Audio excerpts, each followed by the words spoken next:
Hey, Jerry Pal listeners, before we begin the show, we just like to do a quick shout out. Alex, who do we have with us today? Miguelvis, who we last saw singing Why Can't I Stop Prescribing Gabapentin at the AGS conference. Miguel Penagua is organizing ACP's annual meeting. Miguel, where is it this year? In the Big Easy, New Orleans, April 1st through the 5th. I love it. I'm actually going to be there. I'm going to be part of a pre-conference on geriatrics and palliative care. You can learn new stuff, geriatrics and palliative care, and if you register now, you can get the early bird discount before January 31st. So join us in April. Miguel, in addition to the pre-con, there's like 20 other sessions in geriatrics and palliative care. Excited about one or two that you can mention real quick? Absolutely. In fact, our Prasad lecture in physiology is on the pathophysiology of dementia by Jason Karlowicz. So it'll be amazing.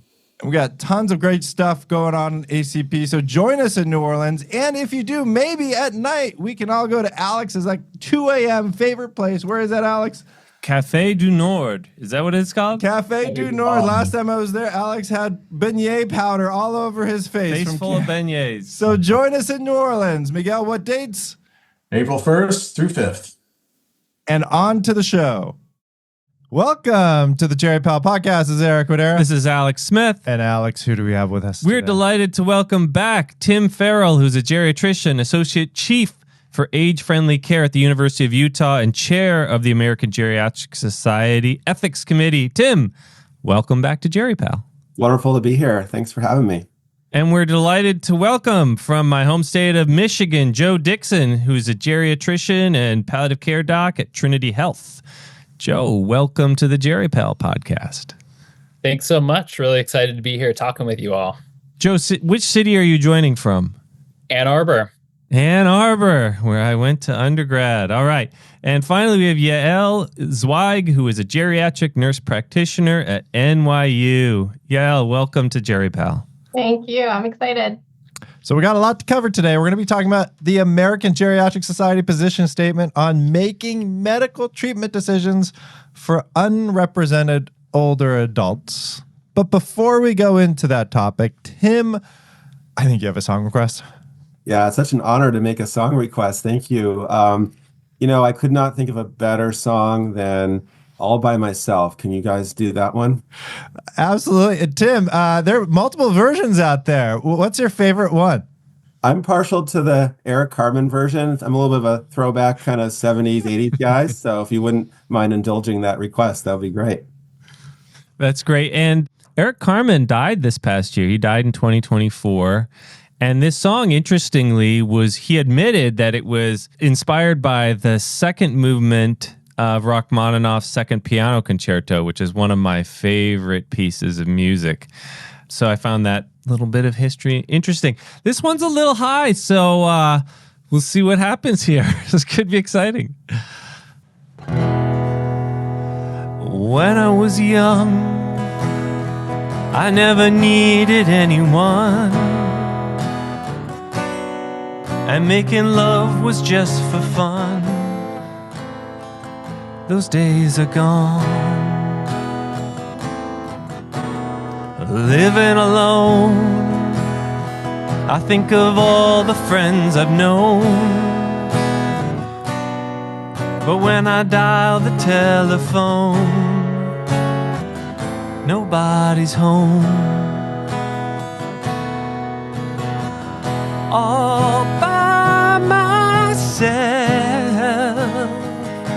don't wanna be all by myself anymore. All by myself, don't wanna be all by myself anymore. Initially, when you said Eric Carmen, I thought you said Eric Cartman. So I thought we were going to have a very different tone on that one. Well, that was my Eric Carmen trying to, and very high, almost Celine Dion-ish high. Well, you get what you get. That's lovely. Thank you, Alex. Enough lovely is the right term. So I know I'm getting old in academia when I was part of a published AGS position statement on unbefriended older adults many years ago, which has been replaced by obsolete. It's obsolete. Like many things I do nowadays, obsolete. I'm wondering if maybe I'll turn to Joe. Why come up with a new position statement on unbefriended older adults? So Eric, I would not say obsolete. I would say that it was an absolutely wonderful foundation on which to build. Tim being lead author on that statement, it was a very nice structure to work with. That being said, we saw a few reasons to go ahead and update the statement. Number one, that we'll probably spend some time discussing, I don't know if we want to spend too much time now or later, but was the terminology. Unbefriended, for a number of different reasons, we felt like we should update to unrepresented. And I'm happy to dive into those now. Why is that? Yeah. Sure.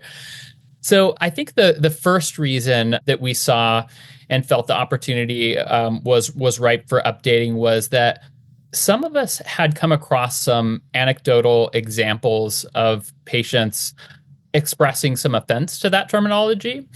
I, for example, had one patient, I remember during my fellowship, I was in Geriatrics clinic and had a very well-read patient who came in and was reading a New York Times article, I think in the well section at one point. And I was asking this patient about if he had filled out an advance directive. And he told me kind of with an eye roll, tongue in cheek, he's like, well, I guess I'm one of those unbefriended patients. And again, it just really struck me. And I could see that there was some pain behind that, not only because of the terminology, but maybe what he felt, values that reflected, or at least the societal values that he felt like we were projecting upon him. So actually, in talking with Tim, I know has some other examples too, and I came across others later. And so it was kind of impressive to kind of see the public response to that when they heard the way that we were using terminology to describe our patients. And Tim, I don't know if you want to talk. I was going to say the terminology really came from the legal literature that we kind of adopted, I think, in that 2017 statement. But I remember very clearly, not too long after the 2017 statement was published, our office administrative assistant said, hey, Tim, you got a phone call from someone I didn't recognize. And it was someone in the public who had read the 2017 statement and was sort of put off by the term unbefriended. And I think it got us all to thinking, gosh, we're kind of missing something here. Like, we need to take another look. And so when it kind of came time to have an opportunity to re-up the position statement, I think we all felt it was a really good time to really kind of make a break. We also were seeing some trends in the literature. The literature was actually starting to use the term unrepresented a lot more than unbefriended. So we just decided to come out and just sort of put out sort of an unequivocal statement that we really should be changing our terminology. One other thought, too, is just that because there's so much variability in terminology, that variability makes it even harder to kind of advocate for this population when you don't know what to call them, because then researchers don't know what terms to use. You can't get uniformity in terms of people all thinking about this population kind of in a similar way. So we thought that, really coalescing around this term, which is still difficult, right? Because sometimes you think of unrepresented as like politically unrepresented, or it is a challenging definition with three parts to it that's really hard to capture with any one term, but we think unrepresented is an advance beyond the previous terminology. And how would you define unrepresented? What are those three parts? Yeah, so someone who kind of lacks the medical decision-making capacity, also lacks a completed advanced directive, and lacks a surrogate decision maker. So those three. What if they lack decision-making capacity? They have an advanced directive. They lack a surrogate decision maker, but you worry that the advanced directive does not provide enough guidance for the specific decision at hand. Yael, Joe, do you want to take that one on? I was just going to say that what I really like about the position statement in Table 1 is that it goes a step further. So it defines unrepresented as someone who lacks decisional capacity to provide informed consent to a particular medical treatment. And what I like about that is it's forcing you to think not just about their capacity as a whole, right? But we always talk about capacity being decision specific. So in your situation, explain one more time. So it was someone who has an advance directive, but But lacks the advanced capacity, directive is too vague. which is most of the Yeah, it's like the advanced directive I completed with my lawyer when we were doing estate planning, which is if you were a vegetable, would you want to be kept alive? Yes or no? It's more like a living will kind of a thing. Yeah. So is the patient in your descriptor, do they have a healthcare decision maker? Do they have a healthcare proxy? No, they don't. They have an advanced directive that specifies the type of care they would like to receive in a very specific situation, but not the situation at hand. Yeah, and I think that's where there's so much state by state variability, right? So like as an example, in New York State, if someone has no healthcare proxy that they've designated, there is a legal structure by which we can assign a surrogate, whereas other states don't have that same structure. So part of this is to really advocate for there being more uniformity across every state, right? Because I mean, California is different, right? But if you work in New York, you could be seeing patients in New Jersey and Connecticut. And so there's complexity in understanding how each state, manages this. So I guess somebody could still be unrepresented if they lack capacity for this specific decision. They have an advanced directive. It doesn't really apply to this situation. It doesn't provide enough guidance for the clinicians to make decisions. They really need to look to somebody else, and there is nobody else identified in that advanced directive, and there are no default pathways of family or friends to rely on, and no known people who could potentially represent this person from within their inner circle. Is that fair? One of the things we talked about in 2017 version, also this one, is really sometimes there's an assumption made very early on that there's no one else. But what we advocate for is really, obviously there can be time pressure, or there's no time or very little time to cast a broader net. But when there is some time before an important decision, to really try to think broadly, knowing that there can be conflicts of interest. So for example, the director of the assisted living facility could be the person who knows the patient the best, yet that person could very well have a financial incentive to, make a decision a certain way to keep the bed filled or what have you. So those types of relationships, clergy, non-family members, we talk about, I think, cohabitating unmarried couples, right? There's just categories that are speaking of represented, they're not well represented in most states' decision-making hierarchies by default. I also love that too, because even on our inpatient palliative care consult service, whenever somebody says that they're unrepresented or they don't have a surrogate, we never believe that until we usually look up. And importantly, our social worker, and Kelly actually does a search, and I would say 75% of the time she finds somebody, maybe even higher than that, finds somebody who's actually a surrogate. We do work in the VA, so there's a hierarchy at the VA. So there's federal law takes precedence here. But it's incredibly important to do that little bit of extra work. And I just want to clarify what you just said, Tim. Were you saying, you started off by talking about somebody who might have conflicts of interest, like the person who runs the assisted living facility or something like that. And then you mentioned a whole string of other people, chaplains, etc. Were those people who you're saying similarly might have some conflict, or were you saying that those are people who might serve as representatives who traditionally haven't been thought of as? Really the latter. Yeah. I think really in terms of the conflict, I was thinking more of people who had a really clear vested interest with holding a bed or something like that, where the others would be people who had been associates of this person and could tell you something about really their values and preferences when they can't, when the patient cannot provide them for you on their own. Yeah. Okay. So we have people who don't have capacity. They don't have an advance directive to guide us with a particular decision, and we have no surrogate to turn to in our default hierarchy. How big of a problem is this? Joe, I'm going to turn to you to start us off. Yeah, and it's a really tough question because we really cannot answer that definitively in any way. There's some indications of how big the problem might be, and in fact, just kind of referring to the introduction of the paper, we start to kind of address that as best as we can. But there are some estimates out there, and the one that we have kind of on the second page of our paper is that the estimated range based off of papers that we reviewed was between, on the low end, 70,000, and on the high end, 330,000. So, widely differing estimates. It's very, very hard to get an accurate estimation there. One thing that we do know demographically is that more and more people in the United States, I mean, we have an aging population. The baby boomer generation started to turn 65 and older back in 2011, and so we're well within the time period of the baby boomers. Very large generational cohort becoming older adults now. And more of them are aging alone as well.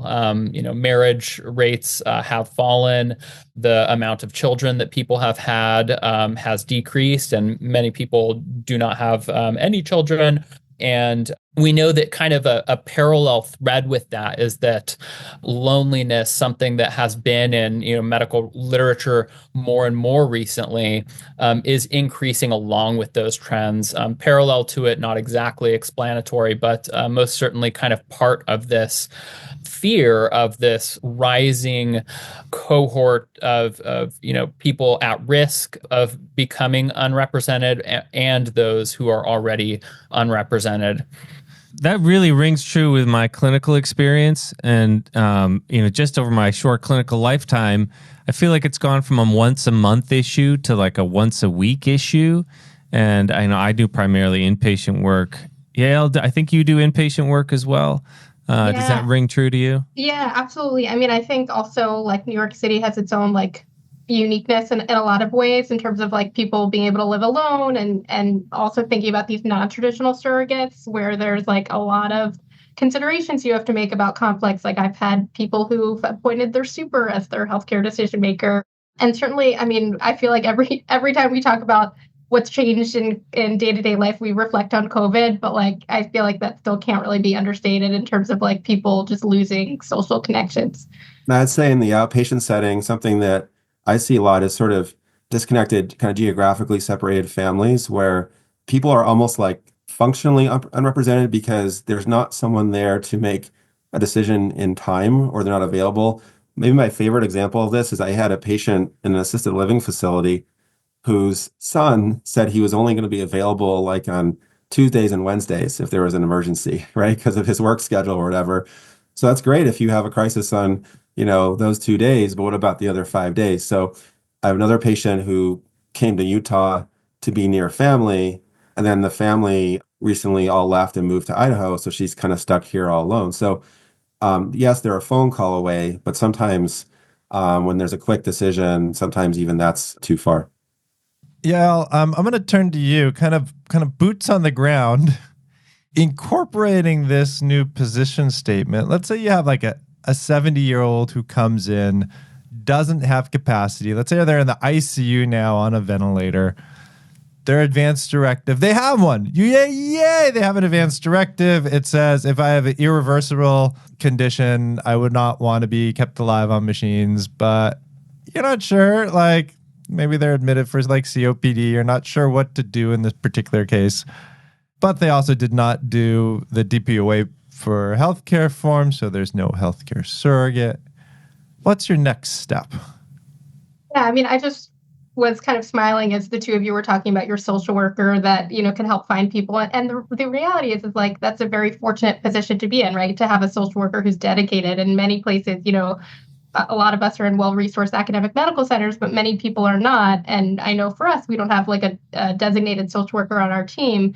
And so my kind of mantra always is like, most people have people, right? So it's sort of like, I know we're working under the assumption that we're talking about unrepresented, but I think the amount of effort that needs to go into finding people sometimes is, quite extensive and also like really important, right? So on the clinical side, like people are really focused on like how long do they have to be on the ventilator and managing that. But sometimes it's just like thinking about, like calling senior centers and like local, religious organizations, and like just thinking outside of the box to find someone who, even if they are not defined as a surrogate in whatever your state allows, but do they know the person? Like, it might be someone who's like unavailable or unwilling to be the decision maker, but they can at least guide an ethics committee or guide the clinician, whatever your organization's policy is, to say, like, this is what I know of this person and what their values might be. And that can really inform what your own institutional policy is. And the last thing is just to like understand what your institutional policy is. Yeah. And I wonder, one of the things that could be really scary for people who may not be close family, or even close family, maybe they're like the ex-wife, which we sometimes see, or an estranged son, or the landlord is like, what does this mean for me? Like, do I have to be responsible for all their care? Am I financially liable? Exactly. Am I legally liable? Exactly. Yeah. How do you talk to surrogates about what you're asking them to do? Sometimes I think it's helpful, like in whatever paperwork you have, but just to sit down and say, like, this is actually what it means, right? Because if you, like, I'm again, like using New York State as an example, but like if you look at a surrogate document, it walks you through step by step the hierarchy of decision makers, but also like how that surrogate should be making decisions. And so I think it's helpful to, again, reflect on, again, like, there's a whole separate piece about like the financial aspect, right? And that's when we start talking about guardian and other things. But this is really medical decision making. And to say, like, it's okay if you're not comfortable being this person, but it helps me to know them to understand how to make medical decisions. So sometimes it can be helpful just to like speak to like what those person's values are as they understand it.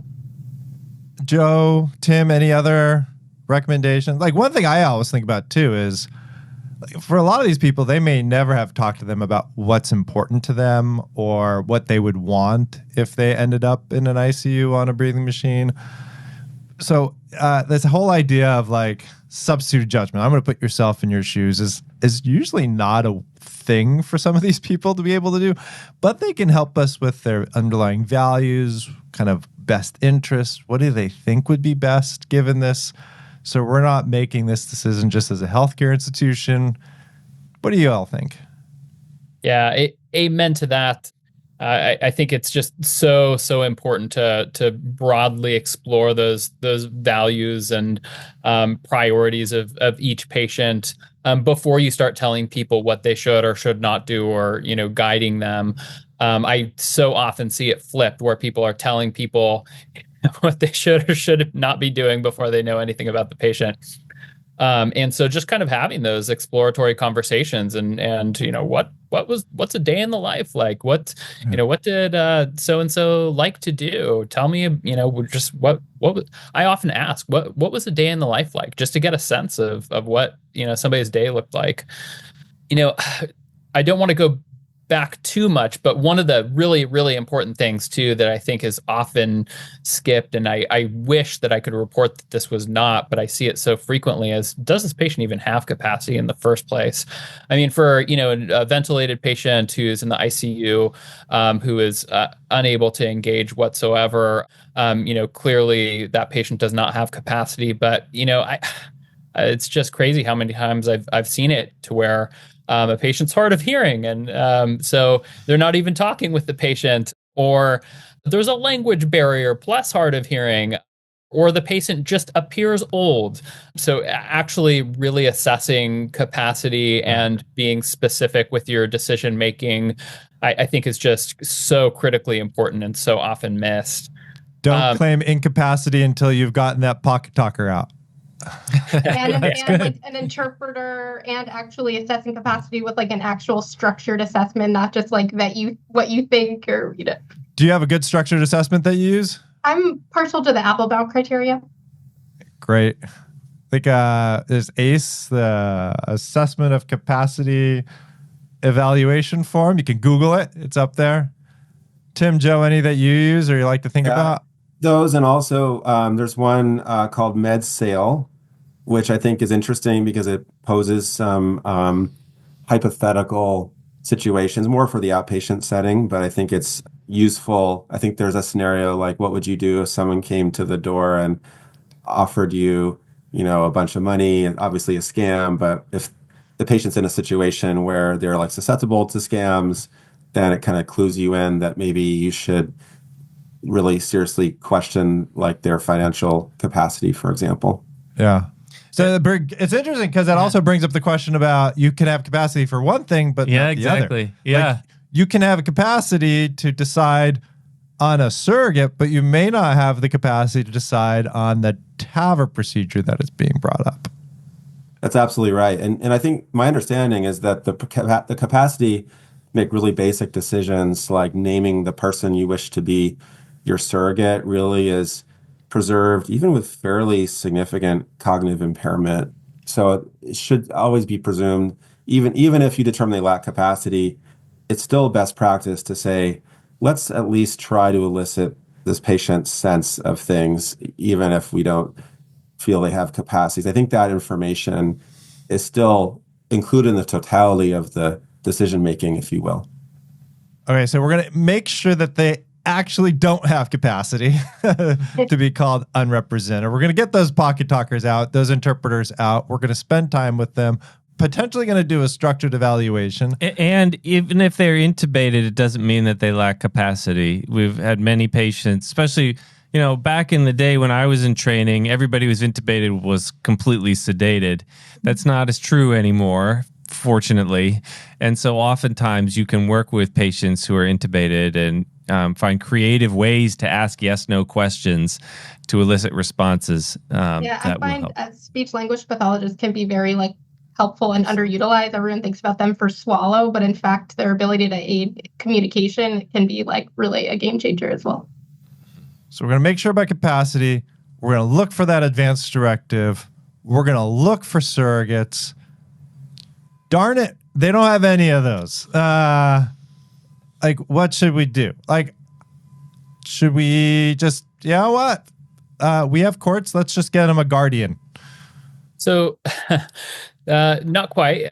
So, I guess in this premise, it seems to have changed a little bit now. And just confirming, I want to make sure that I understand the question. So now, nobody that we have to rely on, we don't have any sort of surrogate whatsoever. They are unrepresented. They're in the ICU on a ventilator. I am not sure what to do. Maybe I'll just make the decision myself what to do around should we keep them on the ventilator. I'm a attending physician. I got nearly 20 years of experience. I probably know this person as good as anybody else right now. Or, you know what? Let's just, have our social workers start figuring out guardianship. Get the courts involved. I think so much of this would hinge too on the acuity of the situation. I mean, if somebody's decompensating quickly, obviously we're not going to, take 30 days to pursue a guardian. So I guess maybe if we could get some clarification on this case, is this in a week we might need to consider a trach sort of thing? Yeah, trach and peg. Mm-hmm. Versus withdrawal of life-sustaining treatments. Yeah. Big decision. Yeah, it is really tough. And assuming that we have a truly unrepresented patient and we've done our due diligence to try to find anybody out there, that becomes very, very tough. And it's really just been a very small handful of times that I've truly come across anybody who is completely unrepresented. I wonder, Tim or Yael, do you have any anecdotal examples on top of mind of where you have come across this and, maybe don't have quite enough time to pursue a guardian and where you went? Or I'm curious, your approaches. I think, and this is where, for this audience, it's hard, right? I think you just have to know your institutional approach. And I think I could say for myself too, being a real clinical provider, what interests me in joining the AGS ethics committee is really just clinical experience with tough cases like this. And in my experience, in discussing with ethics and ethics committees, not everyone will have someone to make decisions for them. But again, it's doing your best, even if it's someone who's not willing to make the decision, but who can provide information to contribute. And there's always going to be a difference, right? In urgent versus non-urgent scenarios. And I like what the position statement says about guardianship. It really speaks to the challenges with guardianship and the difference in someone with expected long-term incapacity versus someone, why guardianship is really not recommended for someone, the case like you mentioned, where it's like an acute episode with potential expectation for recovery. You don't want to go to court and then the process of having a guardian and then trying to have that guardian ultimately removed is a difficult one for a patient who's seriously ill. And Yeah. So it takes like 6 months to get a guardian or conservator, which at this point would not be a really practical or feasible step. Exactly. And Eric, this is a really tough one. I think all of us are kind of, a little stuck on what to do, as we always are in these circumstances. And I think what I've seen in the few cases of truly unrepresented patients to where we can not find anyone whatsoever to speak on their behalf, is that, unfortunately, or fortunately, I don't know how to best think about it, because we just don't know the patient's values. I think the system is kind of tuned into just doing the most for the patient, assuming that they would want to continue. But that said, I do like the position statement, because it also brings up, like in these short-term situations, that we should be thinking about institutional committees. So like an ethics committee, like our VA process is very clear in places where we have these unrepresented individuals, that there is a clear process. So if it's an absolute emergency, you got a physician and the health center medical director. If it's urgent, like in this particular case, we get the ethics committee involved. And if it's a longer term issue, which I think the position statement is bringing up, you start thinking about guardianship, conservatorship, because you're kind of going to need those for discharge anyways. Yael, does that sound right? Yeah, and I like what the position statement says about the VA. I mean, I think as we think about like models that we want to support, I think a model that defines like how you would make decisions in different scenarios is like very practically useful. And of course, the people listening are, want to know, like, practically speaking, like, what do I do in that situation? The ethics committee at your institution is like always, right? What you do. It's just what happens next is really dependent so much on the state and the situation that you're in terms of like an emergent situation versus not. And I like too that even if, sometimes you do have to pursue guardianship, it is a last resort and sometimes that's necessary. But I like how the position statement also speaks to like, that doesn't mean that the guardian is not including the patient, right? So even if the patient's impaired, they still might refuse interventions. They still might have an opinion about interventions. And so I really appreciate that. I think it's always a good learning point for people who, are not necessarily doing this day to day. Right. So that the guardian may think it's in this patient's best interests to initiate dialysis at this time, but when they come to take the patient to dialysis, they're screaming and protesting. And then what are you going to do? Tie them down every time you take them to dialysis? No. Though they lack decision capacity to make the decision about that, that's like ethically repugnant to have to do that. So those expressions should carry some weight. I wonder if we should pivot to the outpatient setting, maybe talk about prevention. Yeah.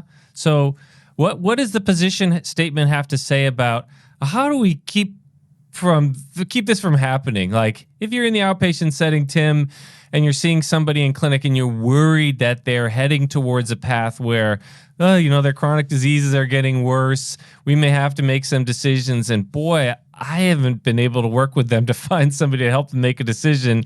What do I do? Yeah, no, I think it kind of, in some ways, mirrors the thought process on the inpatient side. But I think the most important thing is just to recognize, to ask these types of questions. I think it's so, you mentioned the burden of chronic, multimorbidity and sort of slogging through the diabetes and the hypertension. Often that doesn't leave a whole lot of time for other things. And so one of the points we make in the position statement is, take advantage of the advanced care planning codes to get reimbursed for these conversations. The annual wellness visit, is a great time to check in, because those are really tailor-made opportunities. And ideally at other times too, the patient, just got discharged from the hospital, just coming back from the skilled nursing facility, We're very fortunate to have Medicare chronic care management, which is a wonderful resource that really is very goal driven, incorporating things like patient priorities care and what matters most.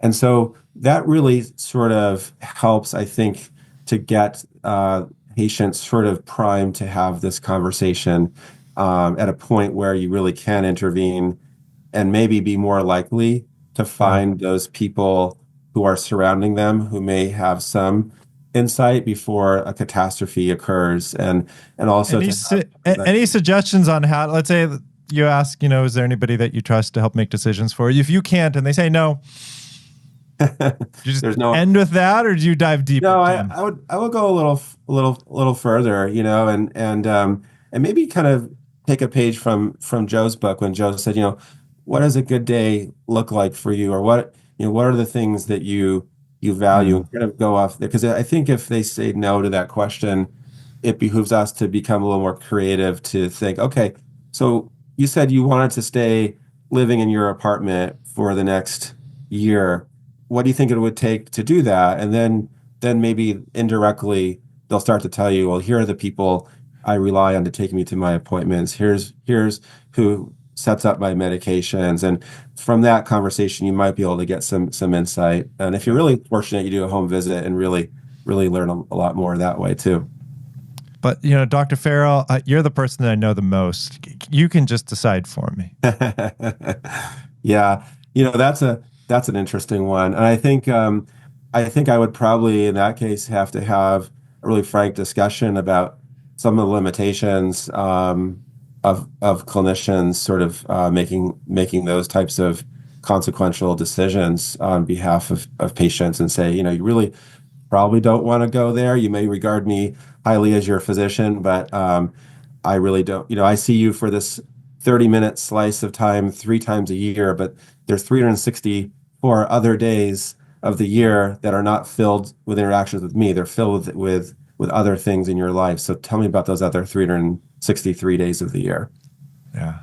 I do want to say that as an inpatient provider, what I often find helpful is when the outpatient provider actually, joins that conversation for these unrepresented people and shares what they know about that person. Man, is that helpful, especially as we get into the ethics committee deliberations. Yael, sorry for interrupting. Oh, no, not at all. I was just going to say also that I think that to your point about like what happens when the patient says like, well, I would want, you as my healthcare provider to make decisions, like you can sort of reassure that fear to say like, well, this is why I think you should think about who, family or friend you should appoint, but I will still be available to you and I will support that person. And then also if it's someone who's, let's say in the hospital and you're trying to encourage them to do a healthcare proxy and there's someone who has like, friends as family and they're, potentially estranged, it's really important to say like, if you don't have capacity in the future and if you don't appoint someone as your healthcare proxy, this is, for example, the surrogate law, and this is who would make decisions for you. And if you don't want these people to make decisions, then this is why it's really important to think about doing a healthcare proxy that they understand. And it's hard because the surrogate laws vary by state, and even with this state, like I'm in the VA, I'm actually not in the state of California right now. Like it gets really confusing as we think about not just for the individual patient, as we think about like healthcare systems as a whole, a society as a whole, what the U.S. should be doing. Any thoughts about what we should be doing from a prevention standpoint in that regard? There's so much to say. I think we could take this so many directions. Probably everybody has different thoughts and different ways they could take this. I mean, I know that there are people out there. There's what is it? The Healthcare Decision Act. People who put together legislation for states to adopt and propose this legislation in 1993. It's been revised in 2023, and so. There are people out there kind of at least proposing kind of more legislation that could be more widely adopted. Like a uniform act around these decisions or how we should be thinking about surrogates and yeah. And, I suppose something like that could be adopted federally, but I think, the way that this country often works is kind of things go state by state. Yeah. And so things have been proposed to be adopted by states, and I think that that's gotten some limited traction. But I think, apart from that too, what we can do, as individuals or healthcare institutions is separate from what, states could do too. I think it's kind of multi-layered. And I think that one area in particular to intervene is patients going into long-term care. I mean, it's just such a high-risk population in terms of advancing illness and disability, often, cognitive in nature. And so to kind of use that as one intervention point. And I think Tim, mentioned outpatient, which I think is probably a really great one too. I'll hand to him if he wants to take that. Yeah, I was going to say, I think, we talked about kind of external to the health system, but within health systems, I think certainly things like social determinants of health screening that gets at a lot of these issues of loneliness, transportation. If you see someone, they have no transportation, they're single, they have food insecurity, those are important themselves, but altogether they paint a picture of somebody who could be at risk of being unrepresented. So kind of using that as a springboard to identify people. And then I think taking advantage of the new CMS measure, the age-friendly hospital measure, I think actually that's a way to link the inpatient and the outpatient, because the inpatient measure, domain 4, has a social vulnerability domain where you have to screen for social isolation.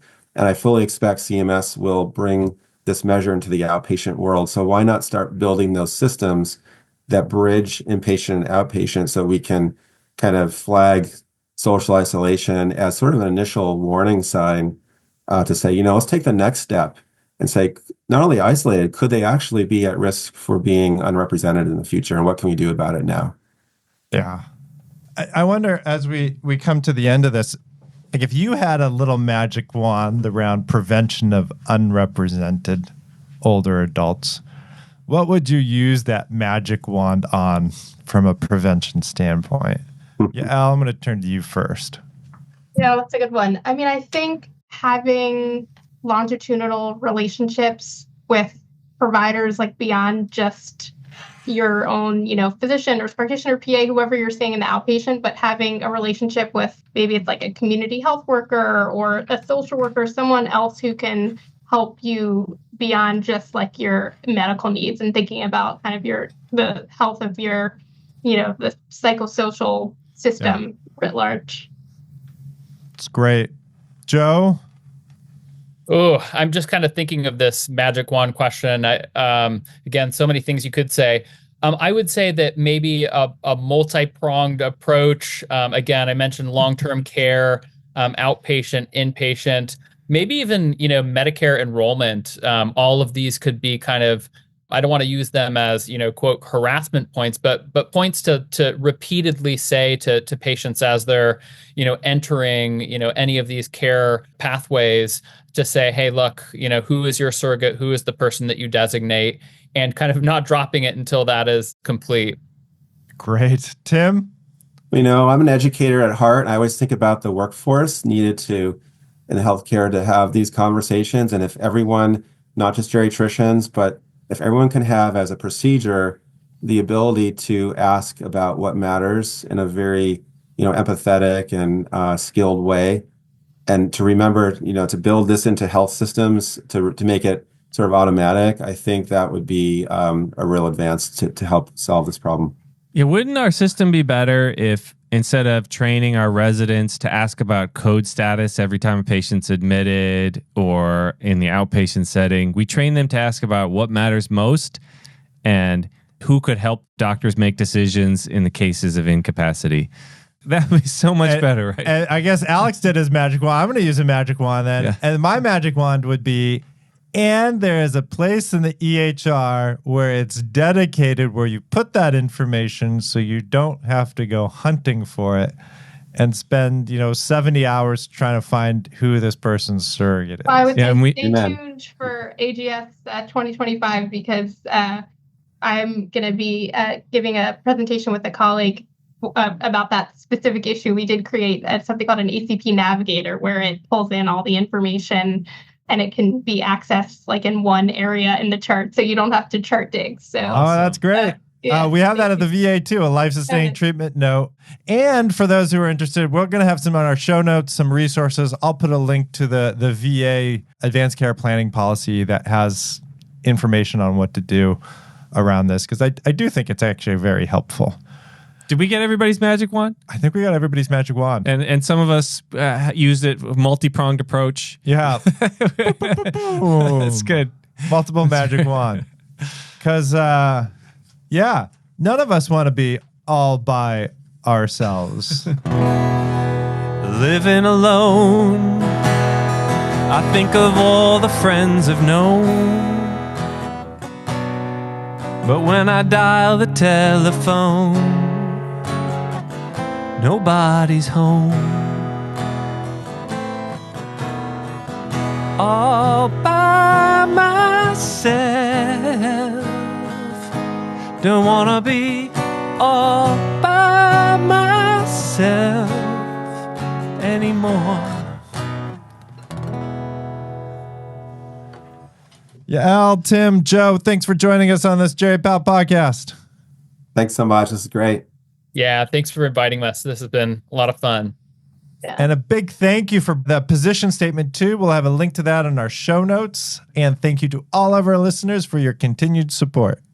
We'd also like to thank everybody who's donated over $250 to the podcast over the last year, including Daryl Owens, Craig China, Mike Steinman and Dorothy Richmond, Diane Meyer, Matt Schuster, Harry Hahn, Elizabeth Chung, Wendy Peltier, Kelly Strait, Jeffrey Galbraith, Ron Sabar, Rebecca Goldstein, Anna Lynch, Deborah and Jeffrey Larson, Krista Masak, Ed Martin, Stuart Oserman, Mo Rizawi, Rochelle Bernacki, Daryl Owens, Mark Wren, Richard Lewis, John Bielenson, James Tulsky, Elizabeth Cobbs, Christopher Heck, Meg Walhagen, Chris Jones. Thank you all.